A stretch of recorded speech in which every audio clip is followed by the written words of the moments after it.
Assalamualaikum warahmatullahi wabarakatuh.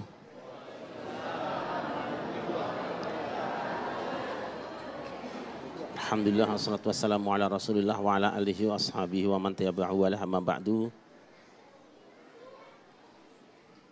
Para pemirsa TV One dimanapun Anda berada, bil khusus ada Bapak Camat, Pak Kepala KUA, Pak Kepala Desa dan semua aparatur pemerintahan dan para ulama di Kecamatan Cibinong. Sering kita berdoa, Allahumma inna nas'aluka salamatan fiddin wa afiatan wa ziyadatan wa barokatan. Segini aja deh. Ya Allah, berikan pada kami keselamatan dalam agama, sehat dalam badan, tambah ilmu pengetahuan, dan barokah dalam rezeki. Apa itu barokah? Barokah itu subutul khairil ilahi fi syai', menetapnya kebaikan ilahiyah pada sesuatu. Dia bisa menempel pada makanan yang kita konsumsi, ada barokah. Makanya kalau kita mau makan suka minta Allahumma barik lana.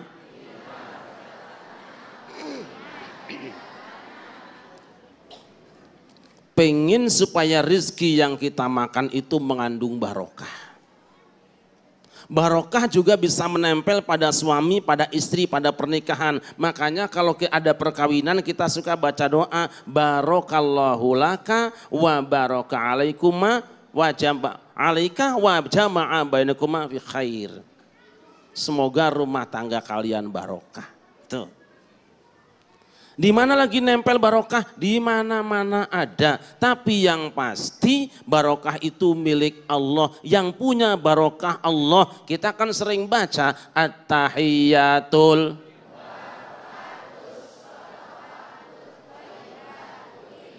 Banyak yang nggak hafal nih. Mungkin tahiyatnya versi 2 ini. Ulangi. At-tahiyatul mubarakatus. Semua penghormatan, at-tahiyat, al-mubarakat, semua keberkatan, as-salawat, semua kerahmatan, at-thayyibat dan semua kebaikan itu lillah milik.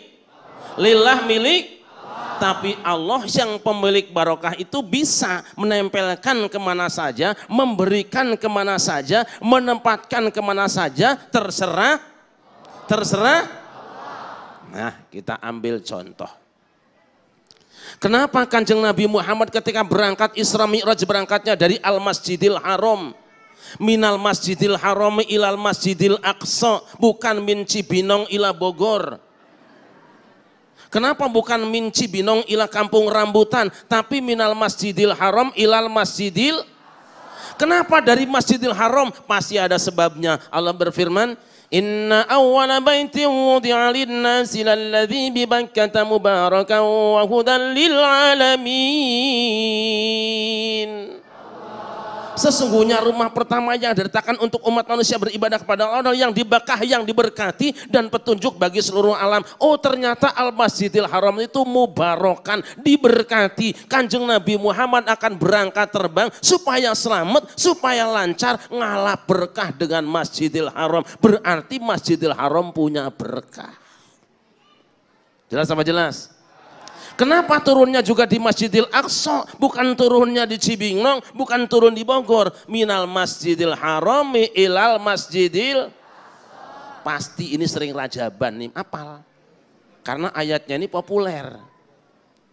Kenapa turunnya di Masjidil Aqsa? Pan ayat napugu ilal Masjidil Aqsa alladzi barokna haula, ke Masjidil Aqsa yang kami berkati sekelilingnya. Oh berarti Kanjeng Nabi Muhammad ketika akan terbang ke Sidratil Muntaha, ketika akan pergi bertemu dengan Allah, nambah bensinnya, nambah pertamaxnya, ngecasnya di Masjidil Aqsa, itu namanya ngalap berkah. Hebat ya Quran ya, iya namanya juga Quran. Bahkan Kanjeng Nabi Muhammad juga kemudian transit di tempat yang namanya Bukit Tursina. Ngapain? Kata malaikat Jibril, Muhammad turun di sini sholat 2 rakaat. Selesai sholat ditanya oleh malaikat Jibril, "Uni nggak anjeun bena tepan di mana?" Ya orang roti bunyi nong dia mau disepisan mene nyok beki lah. Tahukah engkau wahai Muhammad di mana engkau sholat tadi? Tidak, aku tidak tahu. Baru kali ini Jibril aku di sini. Engkau sholat tadi di Bukit Tursina. Apa itu Bukit Tursina? Tempat turunnya kitab suci Taurat kepada Kanjeng Nabi Musa alaihi salatu wassalam. Kenapa kok di situ? Kanjeng Nabi Musa lihat ayatnya. Falamma ataka nudiya min syati'il wadil aymani fil buqatil mubarakati minasyajarati ayya Musa. Ya Musa inni anallahu rabbul alamin. Ternyata Bukit Tursina itu tempat turunnya Al-Quran, oleh Allah dinyatakan Al-Buq'atul Mubarakah, lembah yang mengandung berkat. Berarti Kanjeng Nabi Muhammad sholat 2 rakaat ketika akan lanjutkan penerbangan, sholat 2 rakaat di Bukit Tursina, berarti ngalap berkah dengan Bukit Tursina. Berarti Bukit Tursina adalah lembah yang barokahnya ngalap berkah tabarukan, tempat turunnya kitab suci Taurat. Saya tanya ibu-ibu, yang lebih berkah tempat turun Taurat apa tempat turun Quran? Taurat apa Quran? Kalau Kanjeng Nabi Muhammad saja ngalap berkah dengan tempatnya turun kitab suci Taurat, kenapa umat Islam tidak boleh ngalap berkah dengan Gua Hiro tempat turunnya Al-Quran? Tanya tuh orang-orang itu. Oh berarti yang diamalkan oleh warga umat Islam Indonesia, yang diamalkan oleh NU, bener NU, yang salah ente. Jelas apa jelas? Jelas apa jelas? Gitu aja kok. Saya ulangi, mana yang lebih berkah? Tempat turunnya Taurat apa tempat turunnya Quran? Quran apa Taurat? Berarti panjenengan boleh ngalap berkah dengan Gua Hiro. Kenapa di bawah Gua Hiro ada tulisan haram ngalap berkah dengan Gua Hiro? Sebab dia sama dengan tempat lain, mulane ngaji. Oh berarti selama ini orang NU bener, NU bener, yang salah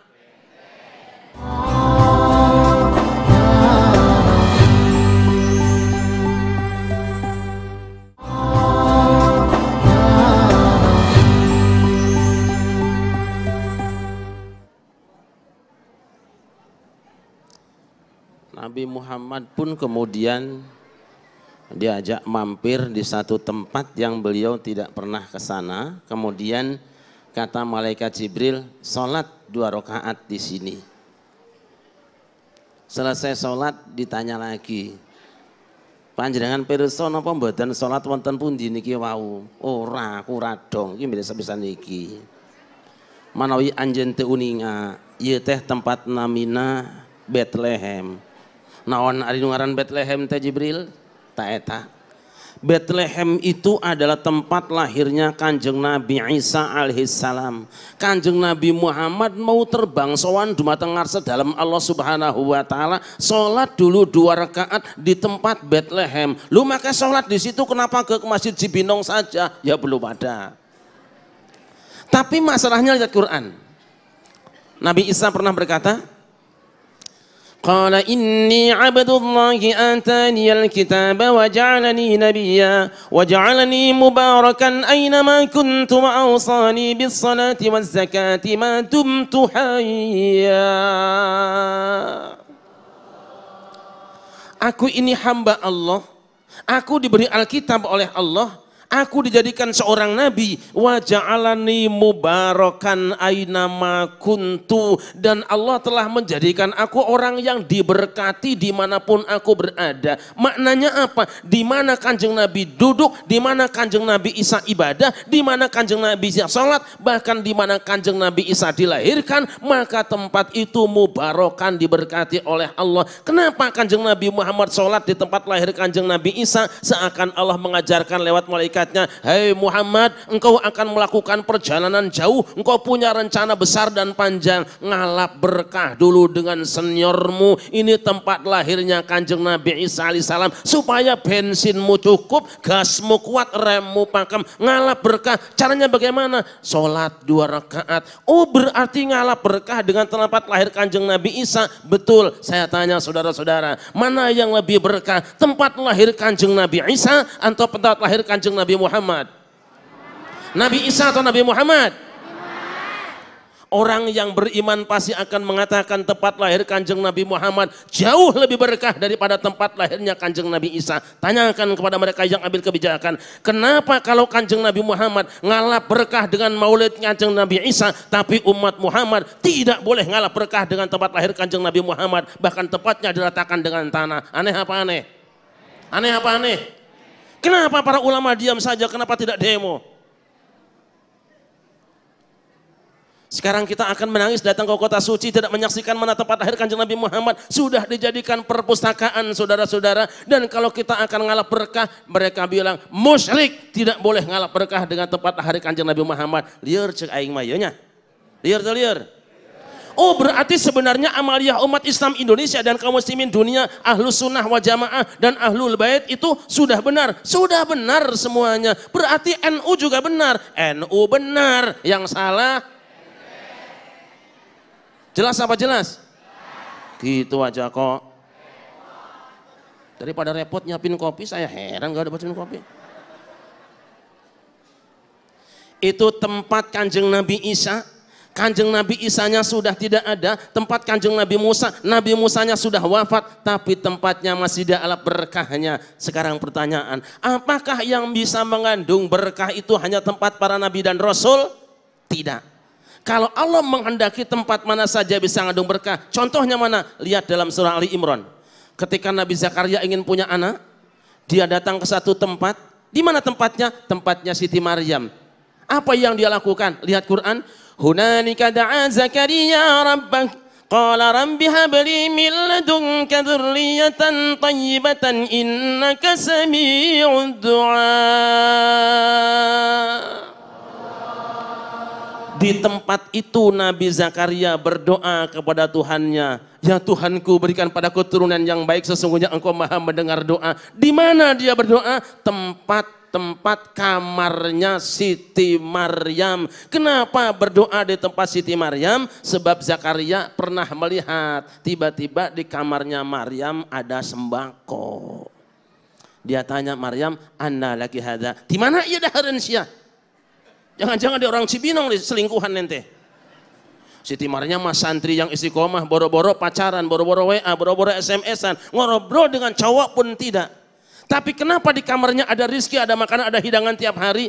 Huwa min indillah, kata Siti Maryam, ini mah kiriman dari Allah. Delivernya ada, yang ngirimnya malaikat.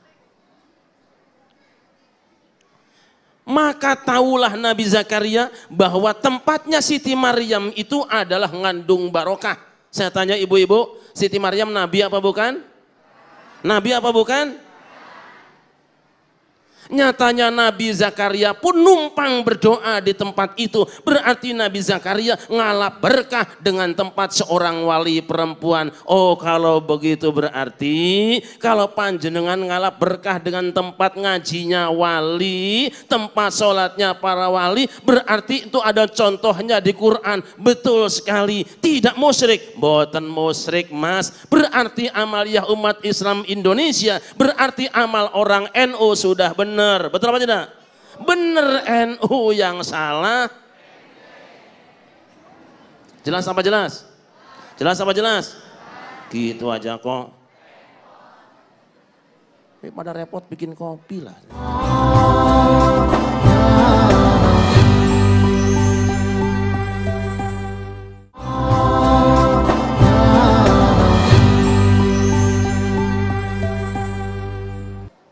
Tadi menurut Nabi Samuel, tentu berdasarkan wahyu Allah, masa Nabi ngomong karepe dhewe,